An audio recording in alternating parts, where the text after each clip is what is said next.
Hello, Serge here from the Backyard Driving Range. Alright, we have a question that came in. And this is from Drew Danko.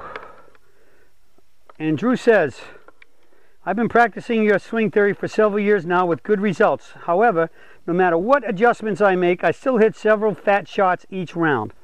I'm 6 foot, in good shape, but not strong. 74 years old and typically play weekly from the senior tees, where I usually shoot between 82 and 86.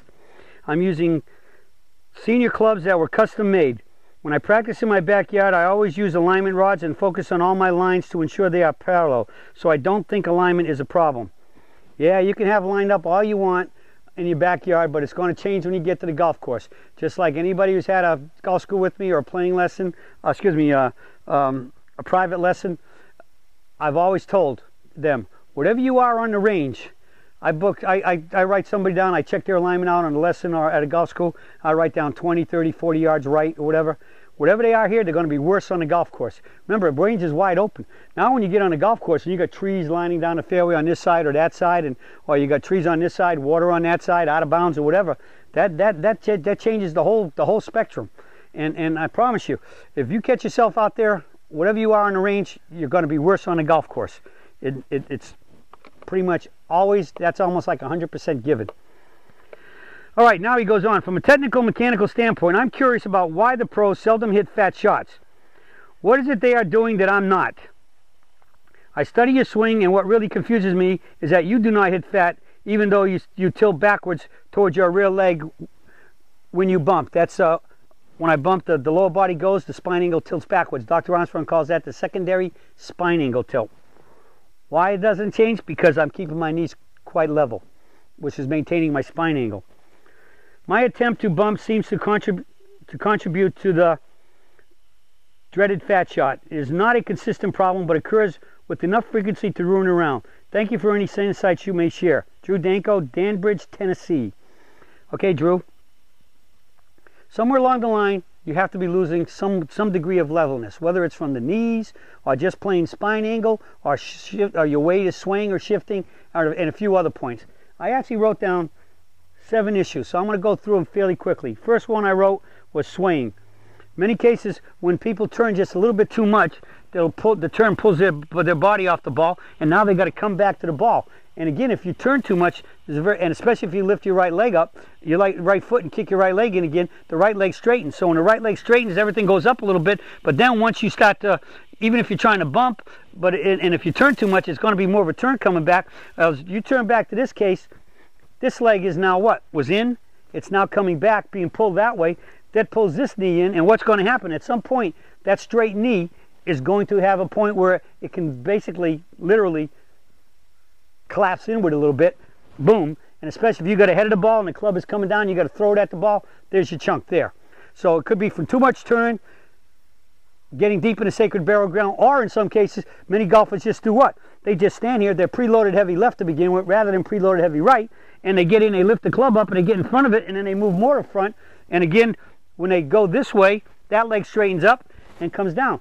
I would say probably at least 80% to 90% of golfers straighten the back leg, their back leg, which would be the right for a righty and left for a lefty in the backswing, rather than getting on it and loading. And how can you push off with a bump if your back leg is straight? You can't push off, and your brain doesn't even know it's straight, because when all the energy and all the weight is on this leg, the brain can sense that, but it can't sense this because there's no weight there. The leg's not engaged, it's not working. So everything is just turn and sit into the back right leg. So if you sit into it, you can push off. The pitcher throwing a pitch, the baseball player catching a ball and doing that, the tennis player throwing it up, they sink down and they go up to get the ball. None of them lock the back leg, because if you did, they couldn't hardly move the other way, but yet most golfers do that. How about vision?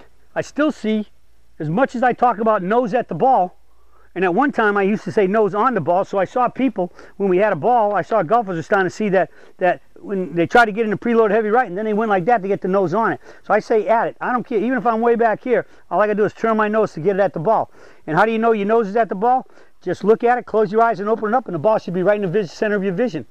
But I still see what? I still see so many golfers back here. I just had a lesson with a student, and his nose was back. And he said that he saw that the daily I did a while back, where I talked about right eye and left eye dominant. And this gentleman, and I showed the test how I put my finger out with both eyes open and I close it, and the finger stays dead put on my camera right now with my right eye. Open them up again, close my left eye, and my finger jumps way to the right. So that tells me I'm right eye dominant. He did that test and found out that all this time he thought he was right eye dominant, but he was actually left eye dominant. So with that, he thought that it was okay now to go ahead and move the head back because he could see it better with the left eye. No, it doesn't matter whether you're right eye or left eye. Both eyes always peer inward to a central point out from your nose, and you see a straight line from that point, so it still needed to be there. And guess what he was hitting? Guess what was the one shot that was causing him more angst than any other shot? Was hitting the occasional chunkies. And when they were chunky, they were chunky. As soon as I got his head back here, got him behind the ball, and get his nose back on the ball, just about went away, just shaving his divots. And even when a lot of times he didn't have really chunky divots, his divots were too deep. And getting that nose back at the ball shallowed out his divots, just like we're looking for. Okay? So you got your vision can do that. Alignment, naturally, if you're righty, you're aiming to the right, or a lefty aiming to the left, and you're aimed out to the right, and the camera's my target, but technically by this I'm aimed 20, 30 yards to the right. What do I got to do? I come back to the target, I turn on my head, throw the club at the ball. That can chunk it. EBRT, I think I've already somewhat talked about that. How many times we stand here and you see people swinging this way because they move their knee too much. They're ahead of it, boom, and sometimes even when they come up, that they can chunk it, because why? If they start coming up, even if they came up too much, they still being ahead, they got to kind of throw the club at the ball to hit it, and they got a big chunk. So it depends whether the deepness of the chunk and the seriousness of it, or the ugliness of it, shall we say, would be more consistent with if they didn't get up too far, then they get a really bad chunk. And again, all that chunks are no good because it puts a lot of stress and strain on the fingers, the elbows, the wrists, the elbows, all the way up, and you can start hurting the neck and all the way to the neck and down to the back. Tucker, here's another one. We still see a lot of people, they keep their right arm too close to the body here. So if your arm comes out, your right arm comes back and up like this, and you get this collapse in here, with this, whatever folds unfolds, whatever collapses will extend back out. So if you get in here and you collapse it, in most cases that's going to push you forward too, and then it gets straight as compared to keeping it in a right angle all the way up. Right arm should never get past the right angle. Boom, it's going to straighten out correctly. It's not going to get thrust that way. How about the good old hit down on the ball? Why does the surge not like hitting down? Because in most cases, if you're going to try to hit down, it's always going to, it more than anything, instigates and causes the upper body to move first, gets ahead, and you're trying to hit down on top of it, boom. We just want to stand here and just nip it off the ground. We want to hit those thin divots, thin to win. We want to nip the ball, clip it off the ground, tear the grass out of the ground, stay put, and hit it. I think practicing on mats is the greatest thing in the world for hitting irons. And why do most people don't like to practice it on mats? Because they're hitting down, and that's not going to give you any relief. But if you stand here and just nip it off the thing where it's just up and go, ricochets off, heck, you won't believe how much better you start hitting it. Last but not least, grip. I think it happens a lot of times because people just aren't holding the club firm enough in their hands. And it's not just your hands. You gotta, when you set your grip, you have to put it in, you have to firm everything up to right about here. And I've seen people, they swing the club, and especially if you're like most people were taught, if you're right-handed, your left hand, or if you're lefty, it'd be your right hand. Your lead arm in hand is the only one that swings the club. Your other one on there, just hold it like a baby bird and don't even use it. Well, you come up here and you're not using it. It's very easy for everything to just, or they come into impact and they're trying to swing smooth and slow, or smooth and steady, and there's not enough power there. And at the last second, everything just collapses at the ball because you don't have any engagement of your muscles and actively ready muscles and energized and engaged to hit the ball, and they just get there and everything just poops out, and boom, the club just collapses and sticks in the ground. Okay, so we just went through seven things. There could be a few more, but I think that's more than enough for today. But the key is, must be ready, must be engaged, must stay level, and must come in here and be keeping your wrist firm. Good wrist action is no wrist action. There's no cocking, hinging, setting, breaking. I'm maintaining everything, and in my mind, I'm trying to what? I'm trying to nip it off the ground. And that takes nice steadiness, keep the knees quiet. As we say, wide knees, outward pressure, hit the ball, and then the knees fire to the finish. Okay?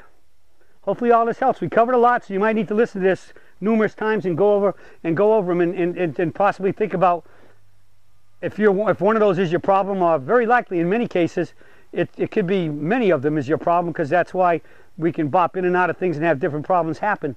And so many cases, once you, I think more than anything, you start getting the knees quiet and making sure you got enough firmness and no wrist cocking your wrist and firming and holding them, and get that thought about clipping it, nipping it, it'll start quieting up all those other issues. So at the end, it all comes down to holding the club firm, controlling the club. I'm a swing the club does not swing me. Get to that, control the club, control your body, and you'll be controlling your impact a lot better. That's it for the search for today, and I'll be talking to you all again soon.